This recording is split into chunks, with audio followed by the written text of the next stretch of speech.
ಪ್ರಜಾತಾತ್ಮಕ ಗಣರಾಜ್ಯವನ್ನಾಗಿ ನಿರೂಪಿಸುವುದಕ್ಕಾಗಿ ಕೌಶಲ್ಯ ಪದಗಳಿಗೆ ಸಾಮಾಜಿಕ, ಆರ್ಥಿಕ ಮತ್ತು ರಾಜಕೀಯ ನ್ಯಾಯವನ್ನು ವಿಚಾರ, ಅಭಿವ್ಯಕ್ತಿ, ನಂಬಿಕೆ,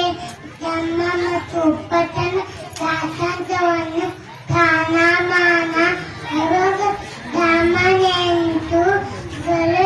ಮಾಡಿದಕ್ಕಾಗಿ ವ್ಯಕ್ತಿಗೊಳ್ಳುವ ದೇವತೆ ಸಮಗ್ರತೆಗಾಗಿ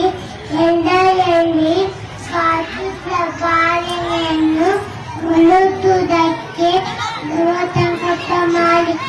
ಸಂವಿಧಾನ ಸಭೆಯಲ್ಲಿ 1990 ಸಭೆಯ ನವೆಂಬರ್ನಿಂದ 26ನೇ ದಿನದಂದು ಈ ಸಂವಿಧಾನವನ್ನು ಮಂಡಿಯ ಮಾಡಿ ಅರ್ಪಿಸಿಕೊಂಡು ಅಂಗೀಕರಿಸಿ ಸಾಧನ